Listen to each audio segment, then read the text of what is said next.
All right, guys. So our next topic here is a pretty surprising move in a lot of ways you could consider. Netflix, previously, I forget what year it was. A couple years ago, I think it was last year, maybe year before. It's just the COVID times. It's just hard to even keep track anymore. I want to say this is 2019. Rian Johnson made a movie called Knives Out. It was very critically well received. It was a very good movie. Chris Evans was in it, amongst other people, and it's just the first thing that pops in my head right now. But they were planning on making sequels for it, and it looks like Netflix has gone out of their way and actually spent $450 million to buy Knives Out 2 and 3 from, well, I guess technically they're buying the rights for it. So these movies are now going to be straight to Netflix, but they spent $450 million on these movies, which is crazy. Like, in a lot of ways. Like, the first one only made $311 million. Now, granted, it went on to be like nominated for Oscars, and I think it may have won an Oscar. I can't remember.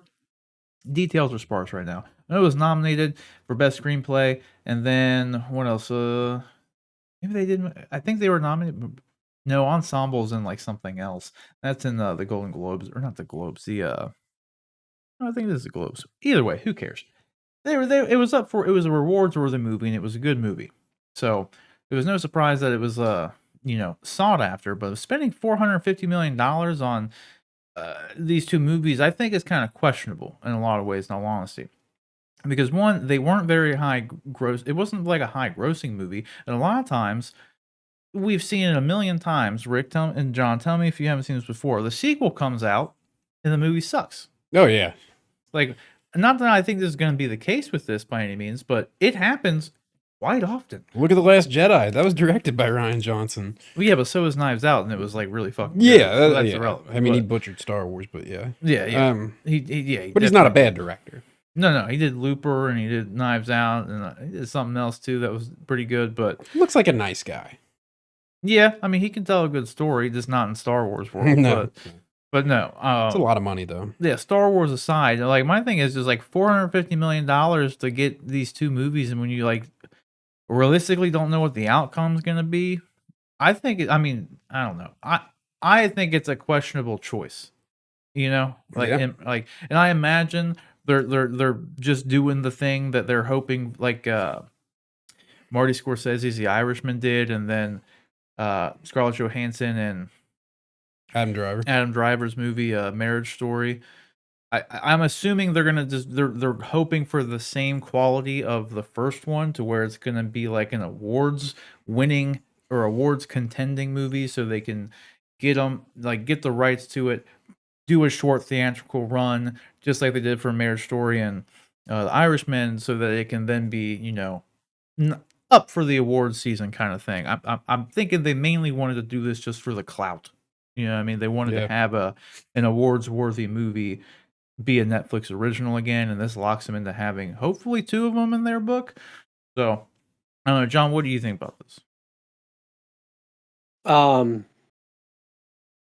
don't know. If you're right, 450 million is a lot, but Netflix is really in one of those weird situations. They spend money like they have plenty of it, which it seems like they do. I mean, their access to funds seems to be unlimited at this point. One of the things that I don't know is like what kind of numbers I'm guessing that they have the first Knives Out available on their service, and maybe it does really well for them. Maybe they find that they have viewers. It gets watched by 100,000 people every month, like consistently. Like there's constantly people finding it and watching it all the way through. And so that this is not necessarily an investment in terms of like, hey, we're going to make a bunch of money, or we're going to get, but this is more of a retention thing. They're going to be constantly fighting forevermore against losing access to some of their content as more and more streamers come on.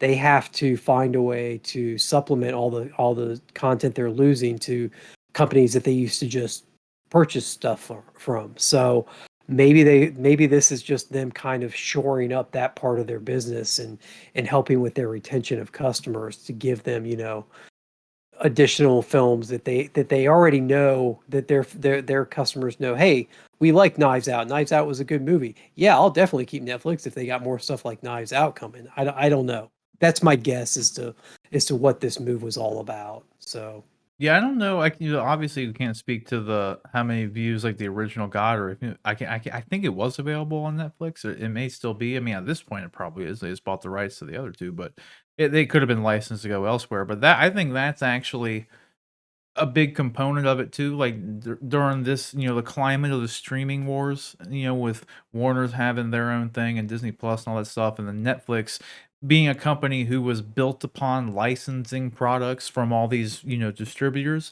and now the distributors have their own streaming service. They're going to stop licensing their stuff out to Netflix. So that's a really good point. It is just another thing that they're gonna have exclusive, 'cause that's the thing Netflix needs right now is they need their own original stuff so that yeah. they're not gonna have the option of licensing out all this other stuff anymore. So The Right. it's a the good other point. the other component to keep in mind too is while the first Knives Out only, what'd you say, made $350 million, may have only made $350 million, but it was also probably made for around like 30 million, maybe $50 million. Oh yeah, it was So the cheap. return on investment for that film was astronomical.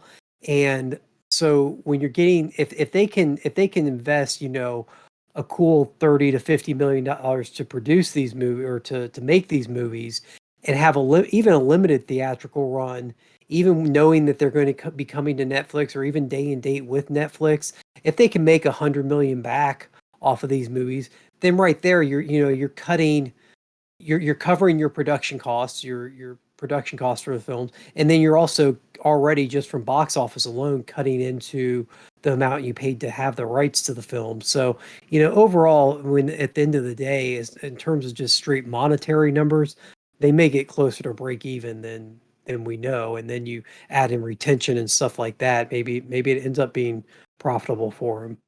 Yeah, I mean that's the thing that they made the first one on a $40 million budget and they made 311.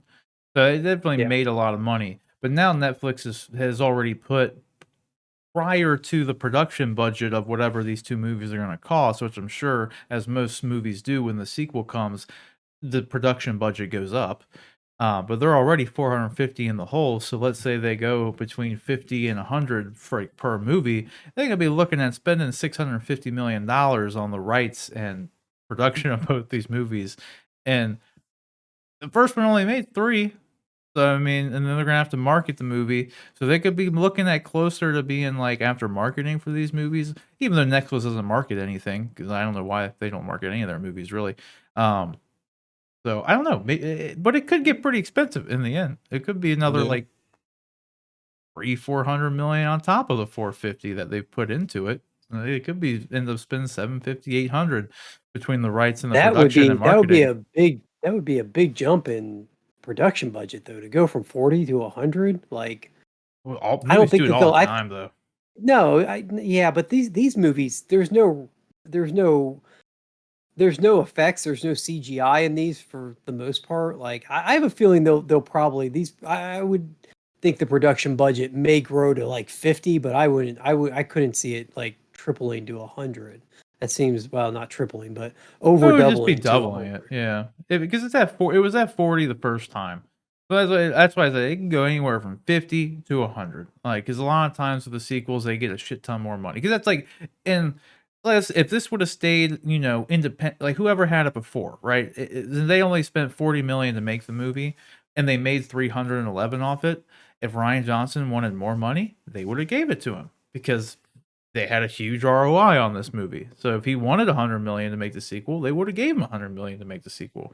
You know what I mean? That's normally how it works. If he needed I it, don't then he think they would would have given him whatever. 100. I think that's a big jump. Ah, That I is a could big see. jump. I agree. I agree that giving him some more makes sense. But if you set your box office number at around, I mean, there has to be significant rationale to jump from 40 to 100, because that's over double your budget. Do you do you expect to get over double the box office numbers then at that point? Like, Oh, dude, I'm just saying, like, I've seen what like they spend on really shitty movies, you know? Like Hollywood is like I bumfuck understand, crazy, like, like I'm just saying for this particular case, I think that Netflix probably has a good indication when they agree to pay 450 million I for would the hope, rights yeah. that they know that they've talked with Rian Johnson, they've done their due diligence, and he said, "Look, yeah, we're going to make 2 more. I anticipate them being about $50 million productions, and going from there." No, I imagine that'd be the smart thing to do for sure. Because I mean, you look at people like Blumhouse, where they can make a movie for $8 million and then get a $200 million return on it, and they actually stay consistent with that stuff. Like they don't, just because they make that money doesn't mean they go and make a $50 million movie next. Like no, they still make their movies for like 10 million or less. Like it doesn't, this is what it Yep. is. But they're a much smarter, more fiscally smart company. When you get into like your Warner Brothers and your Netflixes, for instance, even who they have the money they can throw around, a lot of times they just do. Like they gave Marty Scorsese like $300 million to make The Irishman. That movie came nowhere fucking near making $300 million. Nobody saw Right. that movie, even though it's good. Eh. It's just like I didn't think it was like amazing. No. Like it wasn't Endgame. Like you know what I mean? Endgame cost $300 million, but Marty Scorsese wants $300 million to make a period piece drama with Leonardo DiCaprio. What is it? Yeah. You know what I mean? Like it's just what people do. Like this is it's Marty Scorsese. So whoa, like this is what it is. That's what I'm saying with like Hollywood. You never know what the fuck they're gonna do. They spend money on the stupidest things. Look at how much they pay the actors, for fuck's sake. Oh, I know. They make absurd amount of money, money that no one needs. These people make, and it's like It almost just seems fake. It's so much money. that's what I'm saying. Like it's just I wouldn't doubt they're just like here's 100 million, Rian Johnson, just do whatever you want. Like, Yeah. like it's just because it happens so much. Like Right. but it is what it is. I'm excited. See, I liked the Knives Out movie though. I love like murder mystery shit, so it was fun. Like I'm looking forward to it. So I'm all for them being on Netflix because then I can just watch them easier. In all honesty, like I have Netflix, so it is what it is. So moving on though, the question is, guys, what do you think about this? Do you think it's a little crazy that Netflix spent so much money on it? I think it's a lot of money to spend on some movies that didn't make a lot, but definitely them getting some more Netflix original catalog clout there with hopefully if these two are just as good as the first one was, then it's definitely going to be a big benefit for them, at least just to have them as original things that are exclusive to Netflix in the end. So whatever you think, let us know down in the comment section below.